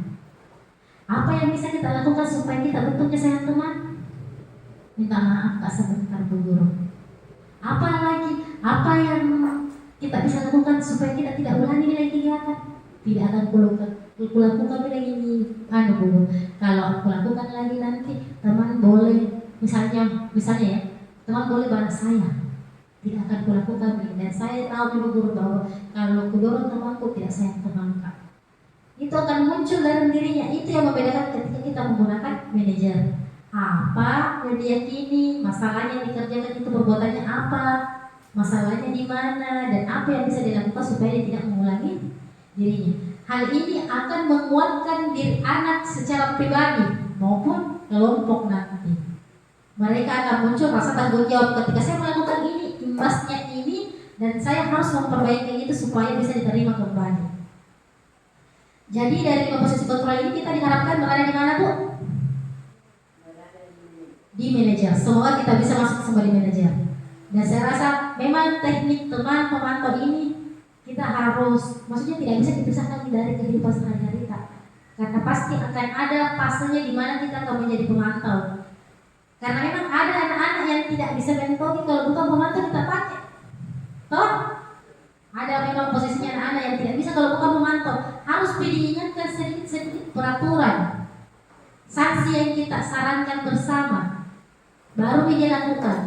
Ada bentuk anak-anak yang macam sekali teman, tetapi bagaimana supaya tingkat ini akan naik di manajer sehingga mereka bisa meyakini apa yang kita yakini dalam kelas tersebut. Seperti itu. Baik. Pertanyaan-pertanyaan. Kira-kira Bu, harusnya ada sebelumnya ini.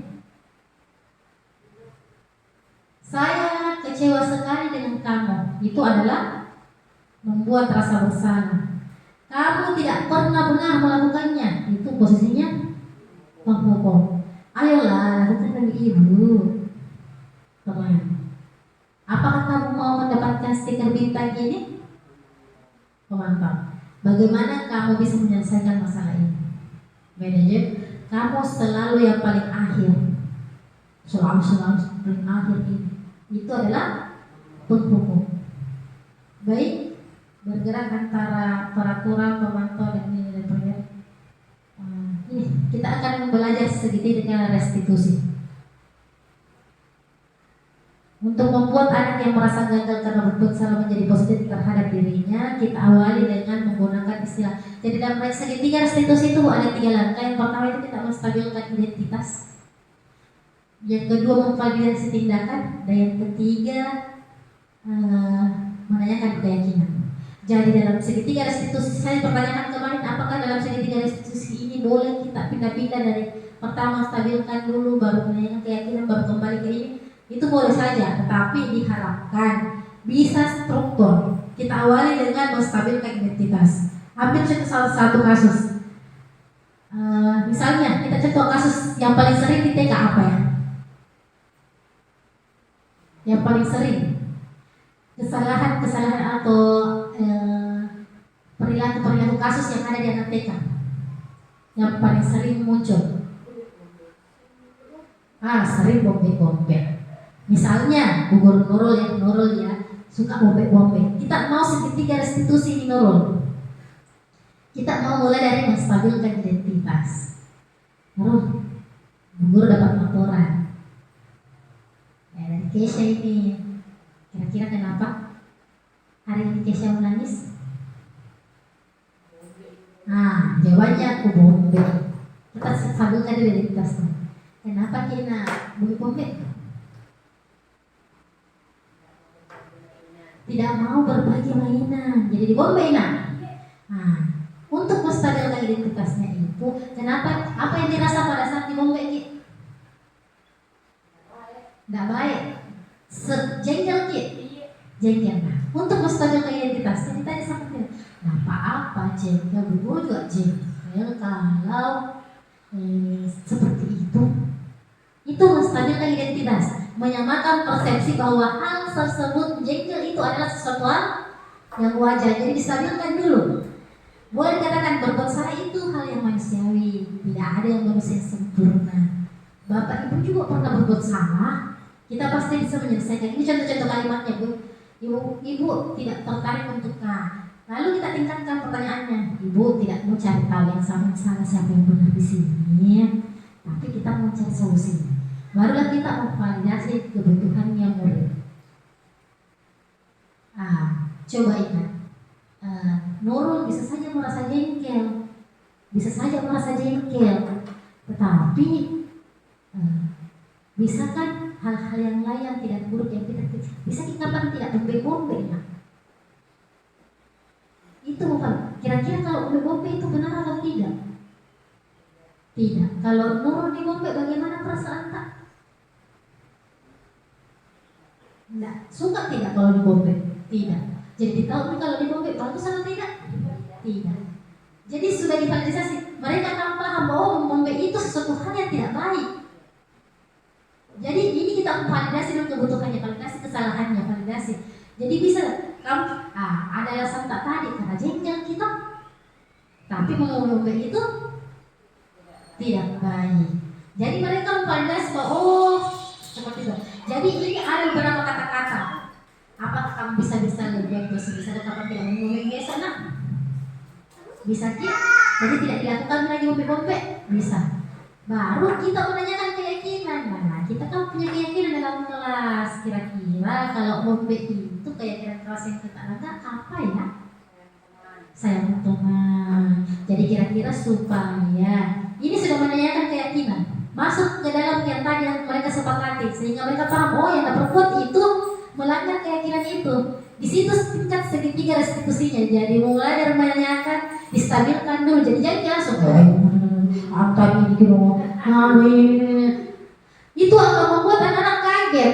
Tetapi ketika kita stabilkan dulu, kita kasih referensi dulu mereka, baru kita tanyakan kesalahannya sehingga mereka paham tingkat kesalahannya. Karena banyak orang yang berbuat melakukan minta maaf tanpa tahu apa alasannya minta maaf sebenarnya. Banyak anak-anak langsung minta maaf, dia minta maaf Kak. Karena merasa minta maaf itu mudah sekali. Tetapi apakah akan melakukan perbuatan itu lagi? Bisa jadi karena sekedar minta maaf saja. Tetapi ketika kita posisinya adalah segitiga restitusi, maka berbeda hasilnya. Baik, ini adalah tujuan semula, intervensi 30 detik. Apakah kamu ingin berbuat baik, lebih baik? Oh, ini pertanyaan-pertanyaan yang bisa digunakan seseorang saat memantau atau manajer. Refleksinya Ibu. Baik, dari hal yang kita lakukan dari awal sampai akhir, hal baru apa yang mengubah paradigma saya yang bisa saya dapatkan? Itu pertanyaan pertama untuk Ibu-Ibu. Dari materi yang saya sampaikan hari ini, apa yang dapat Ibu rasakan? Paradigma apa yang berubah dari pikiran Ibu tentang budaya disiplin ini? Mungkin bisa bantu perasaannya, pemahaman baru yang muncul.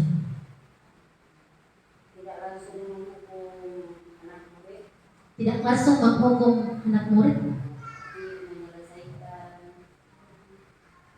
melakukan segitiga restitusi. Baik, terima kasih banyak. Yang lain? Sama. Kita akan berubah dari masalah dikontrol kita tadi. Bagaimana dengan kontrol menghukum pemantau, menunggu rasa bersalah pemantau, teman dan manajer. Ibu-ibu akan berubah dari mana? Dari penghukum berubah menjadi manajer. Luar biasa, Masya Allah. Dan sekarang perasaan yang muncul selama mengikuti sesi ini, bagaimana perasaan yang muncul ketika melakukan sesi hari ini kita tentang diseminasi budaya disiplin ini? Perasaan Ibu apakah mengantuk? Seru? Ada pemahaman baru? Insya Allah. Apakah ada yang akan munculkan motivasi untuk Ibu semua? Hal yang pertama kita merubah adalah keyakinan kelas. Bagaimana kita merubah keyakinan kelas? Sekarang peran aman seperti apa yang telah saya lakukan? Masya Allah, ini yang menjadi bagaimana posisi saya pada saat memandu ibu-ibu dalam diseminasi hari ini? Sangat Masya Allah, biasa. Terima kasih banyak. Saya akan menjadi abang yang seperti apa setelah mengikuti model seperti ini? Kita kira-kira nanti ketika kita selesai mengikuti modul ini, kita akan menjadi seperti apa? Jadi lebih baik dari yang lebih baik. Amin ya rabbal alamin. Luar biasa untuk kita semua, Masya Allah. Baik, itulah diseminasi untuk hari ini. Saya sangat berterima kasih dengan ibu-ibu semua. Kita bekerja sama untuk menjadi guru-guru hebat. Kita mau tingkatkan kembali profesionalitas kita. Bagaimana kita bisa menciptakan budaya disiplin positif di sekolah kita. Semoga diseminasi hari ini bisa kita implementasikan dalam keseharian. Saya selaku calon guru penggerak memohon maaf apabila ada salah-salah kata, salah-salah bicara atau ada sedikit perbedaan pendapat dan segala macamnya. Mohon dimaafkan, itu kekurangan saya sebagai pribadi yang masih juga dalam belajar. Dan semoga ibu-ibu guru hebat tidak bosan untuk mendapatkan pemahaman baru yang insya Allah akan saya dapatkan di modul-modul selanjutnya di program guru penggerak ini. Jadi sebagai akhir kalam, mari kita tutup kegiatan kita hari ini dengan bersama-sama membaca hamdalah. Alhamdulillahirrahmanirrahim. Assalamualaikum warahmatullahi wabarakatuh.